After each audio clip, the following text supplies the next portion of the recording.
Designed to help you fall asleep. Find us on snoozecast.com and follow us on social media and wherever you listen to podcasts. Our current goal is to get to 100 written reviews on the podcast app to help new listeners find us. If you haven't subscribed and written a review yet, please do. Thank you to everyone who's taken the time to do so already. Please know that we read every one of them. We get closer to our goal every week, and, dear listeners, we think your reviews are seriously amazing.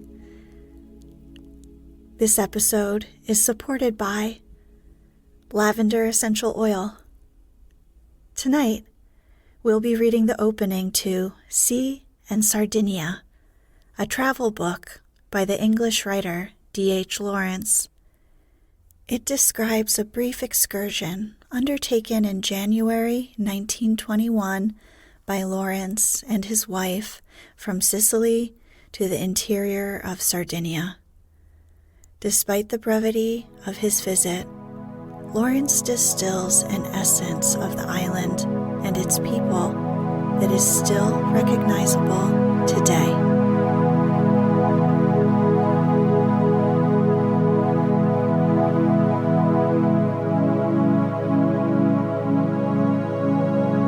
Let's get cozy. Close your eyes. Relax your body into the softness of your bed. Now, take a few deep breaths. 1. As far as Palermo. Comes over one an absolute necessity to move, and what is more, to move in some particular direction. A double necessity, then, to get on the move and to know whither. Why can't one sit still? Here in Sicily, it's so pleasant.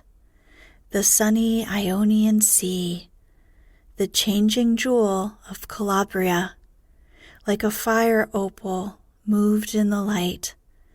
Italy and the panorama of Christmas clouds, night with the dog star laying a long, luminous gleam across the sea, as if baying at us.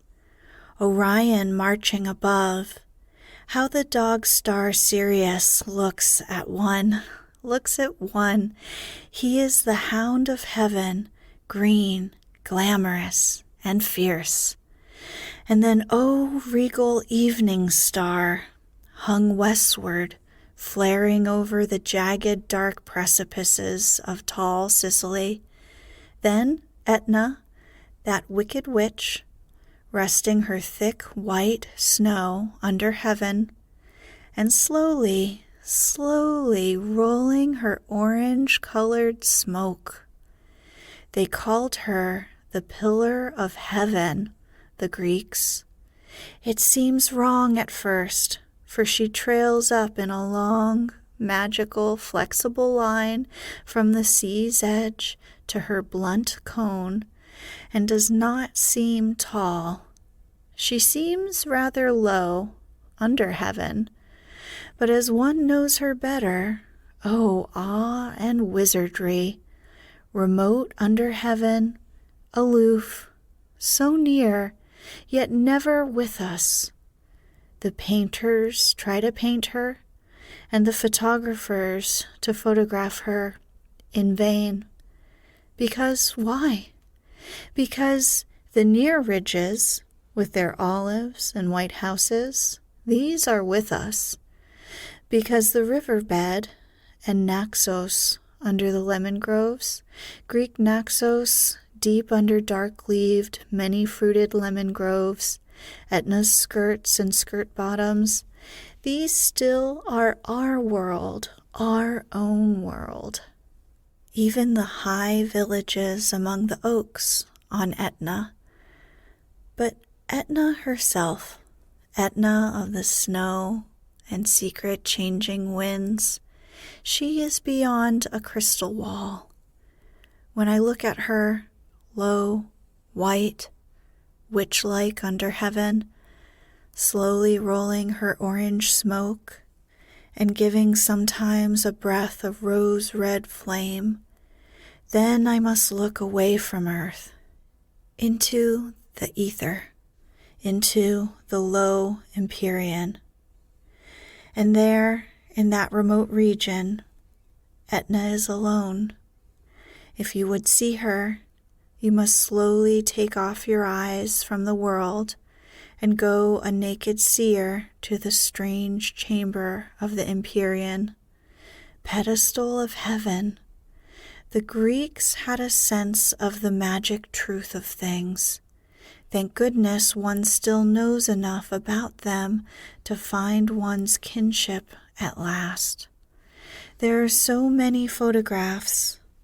There are so infinitely many watercolor drawings and oil paintings which purport to render Etna. But, pedestal of heaven, you must cross the invisible border between the foreground, which is our own, and Etna, pivot of winds in lower heaven. There is a dividing line. You must change your state of mind. A metempsychosis. It is no use thinking you can see and behold Etna and the foreground both at once. Never. One or the other.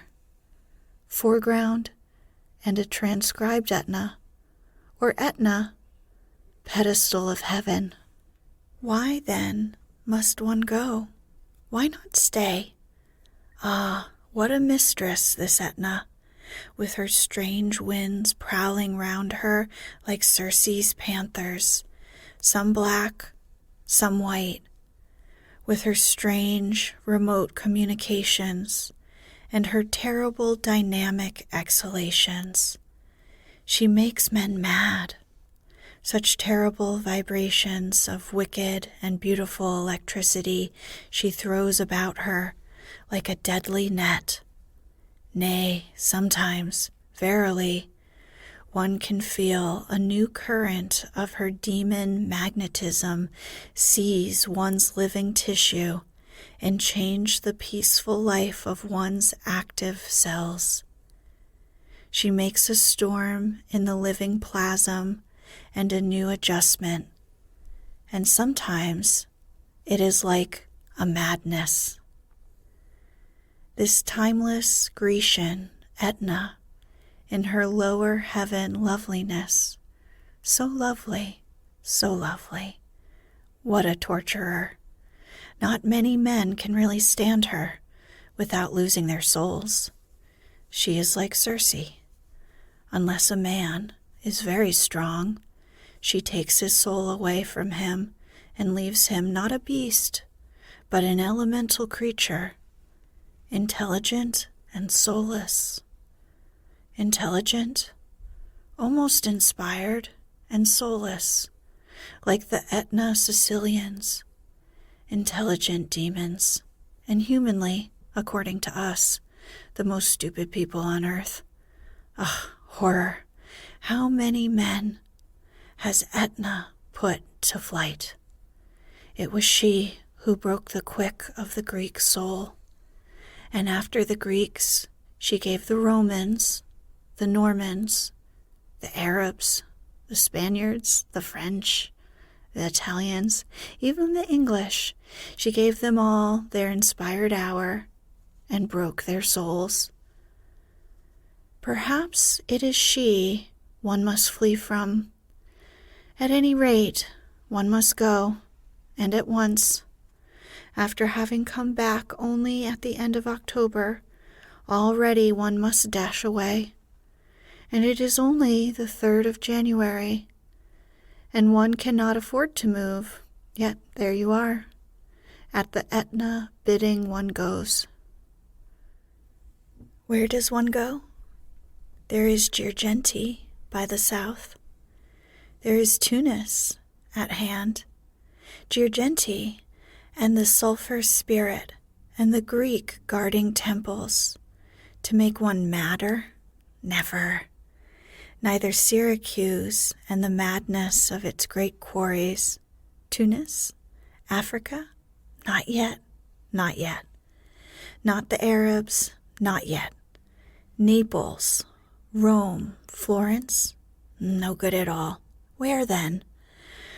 Where then? Spain or Sardinia? Spain or Sardinia? Sardinia, which is like nowhere. Sardinia, which has no history, no date, no race, no offering. Let it be Sardinia. They say neither Romans nor Phoenicians, Greeks nor Arabs ever subdued Sardinia. It lies outside the circuit of civilization, like the Basque lands. Sure enough, it is Italy now, with its railways and its motor omnibuses, but there is an uncaptured Sardinia still. It lies within the net of this European civilization, but it isn't landed yet. And the net is getting old and tattered. A good many fish are slipping through the net of the old European civilization, like that great whale of Russia, and probably even Sardinia. Sardinia, then. Let it be Sardinia. There is a fortnightly boat sailing from Palermo next Wednesday, 3 days ahead. Let us go then, away from abhorred Etna and the Ionian Sea and these great stars in the water and the almond trees in bud and the orange trees heavy with red fruit and these maddening, exasperating, impossible Sicilians who never knew what truth was and have long lost all notion of what a human being is. A sort of sulphureous demon. Andiamo. But let me confess, in parentheses, that I am not at all sure whether I don't really prefer these demons to our sanctified humanity. Why does one create such discomfort for oneself? To have to get up in the middle of the night, 1:30, to go and look at the clock.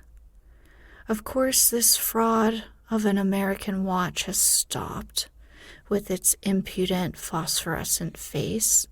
1:30. 1:30, and a dark January night. Oh, well, 1:30, and an uneasy sleep till at last it is 5 o'clock. Then light a candle and get up. The dreary black morning, the candlelight, the house looking night dismal. Oh, well, one does all these things for one's pleasure. So light the charcoal fire and put the kettle on. The queen bee, my wife, shivering round, half-dressed, fluttering her unhappy candle. It's fun, she says, shuddering. Great, say I, grim as death. First, fill the thermos with hot tea.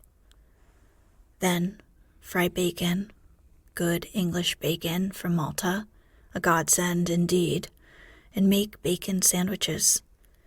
Make also sandwiches of scrambled eggs. Make also bread and butter. Also a little toast for breakfast. And more tea. But, who wants to eat at this unearthly hour? Especially when one is escaping from bewitched Sicily. Fill the little bag we call the kitchenino.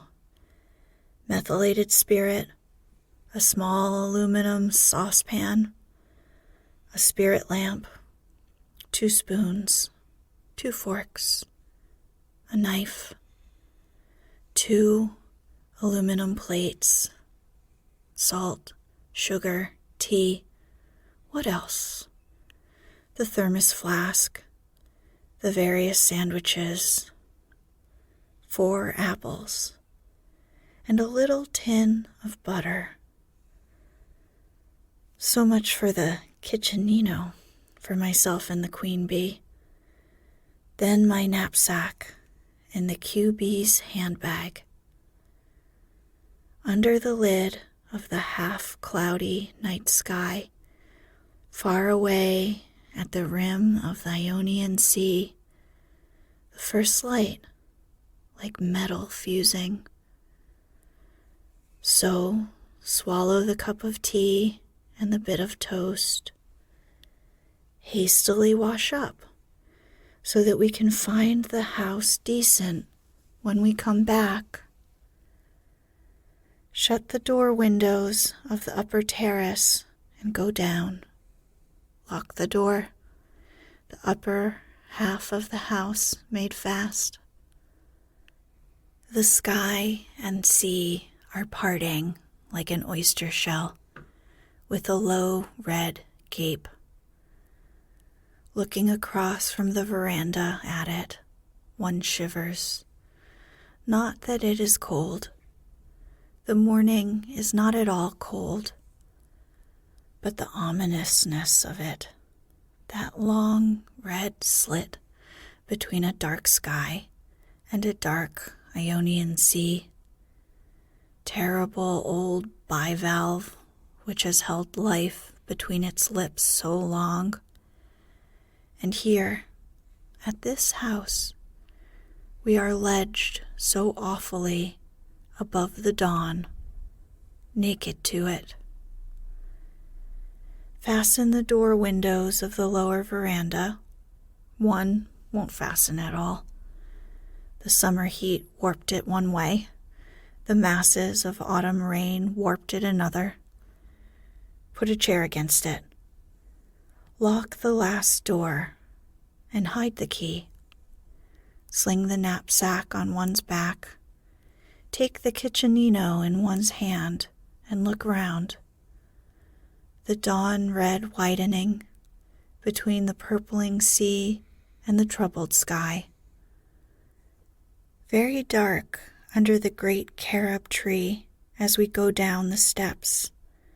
Dark still the garden, scent of mimosa and then of jasmine. The lovely mimosa tree invisible. Dark the stony path. The goat whinnies out of her shed.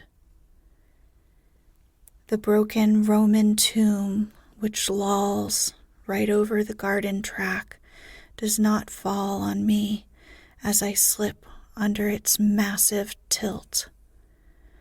Ah, dark garden, with your olives and your wine, your medlars and mulberries, and many almond trees, your steep terraces ledged high up above the sea. I am leaving you, slinking out between the rosemary hedges, out of the tall gate, onto the cruel, steep, stony road. So, under the dark, big eucalyptus trees, over the stream, and up towards the village. There I have got so far. It is full dawn, not morning, the sun will not have risen. The village is nearly all dark in the red light and asleep still.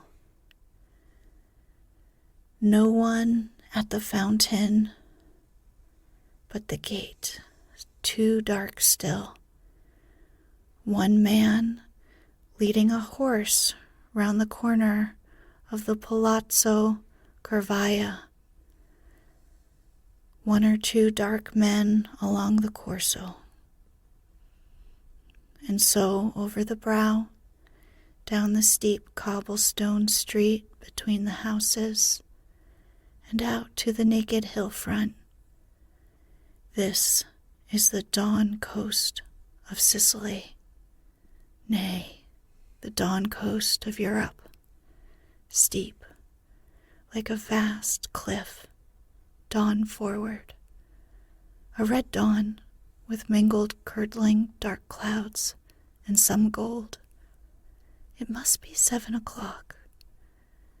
The station down below, by the sea, and noise of a train. Yes, a train.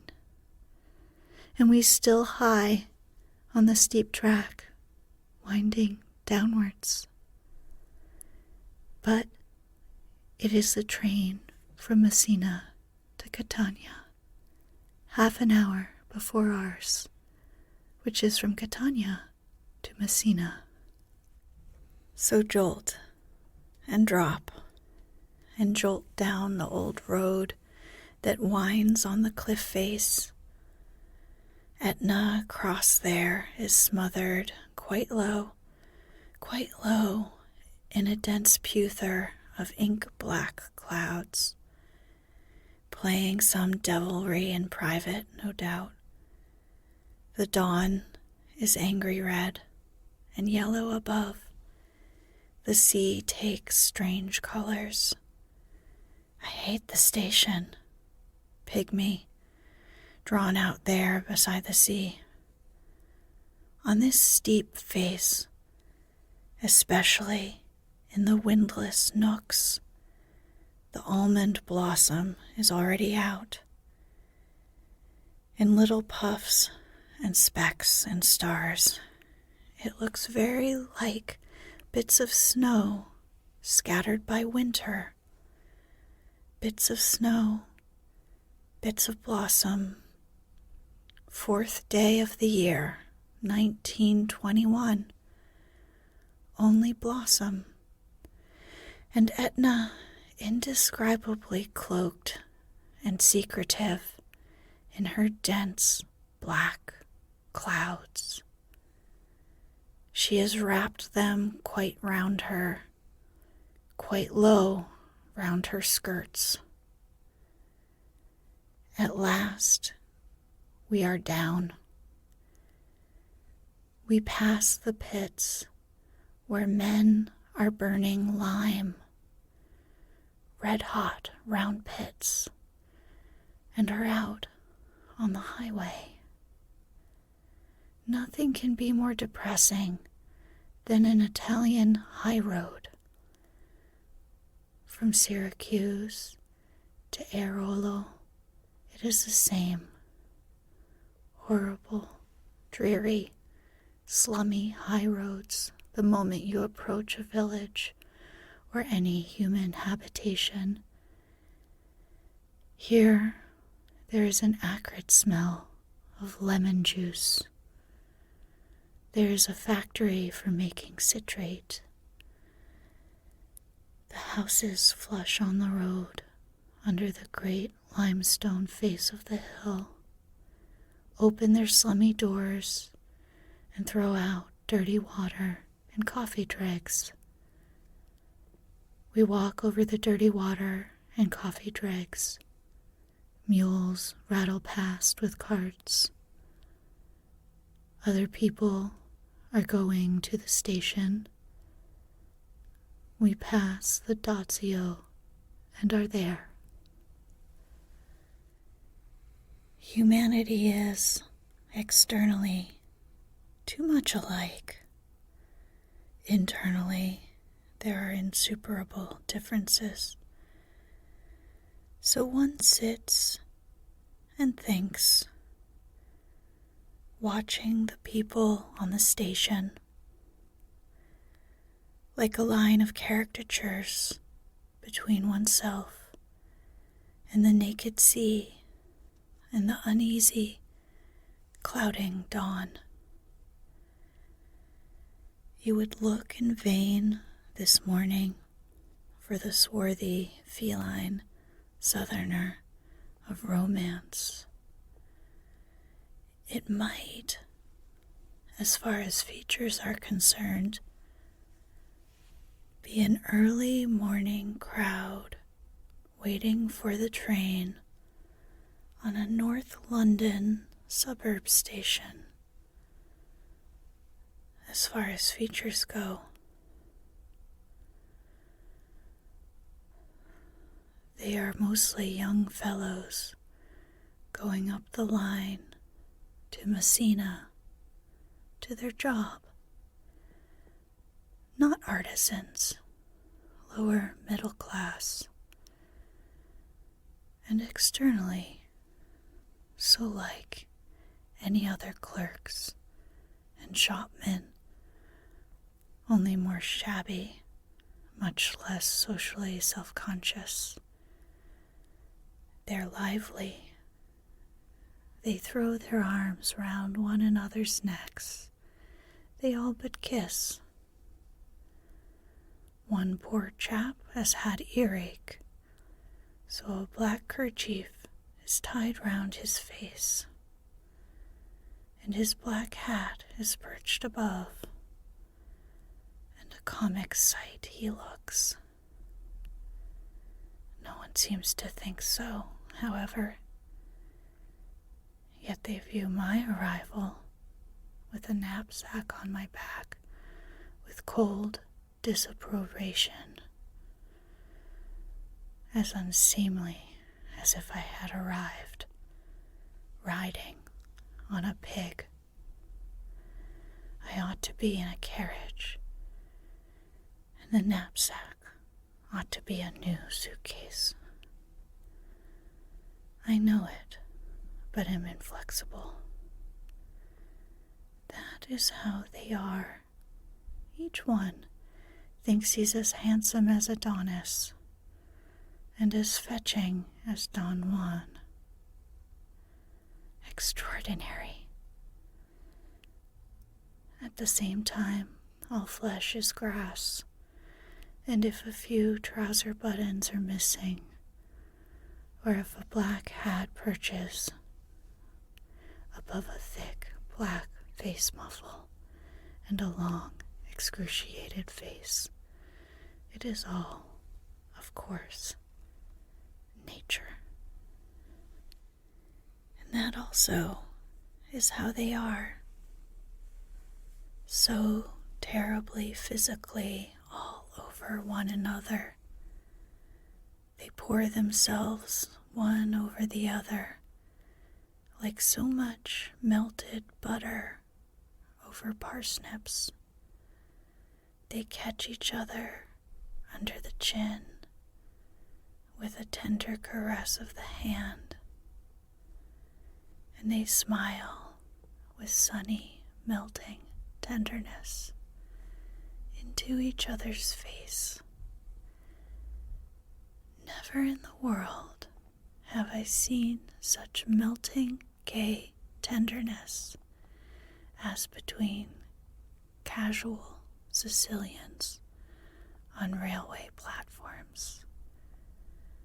Whether they be young, lean-cheeked Sicilians or huge, stout Sicilians. There must be something curious about the proximity of a volcano. Naples and Catania alike, the men are hugely fat with great macaroni paunches.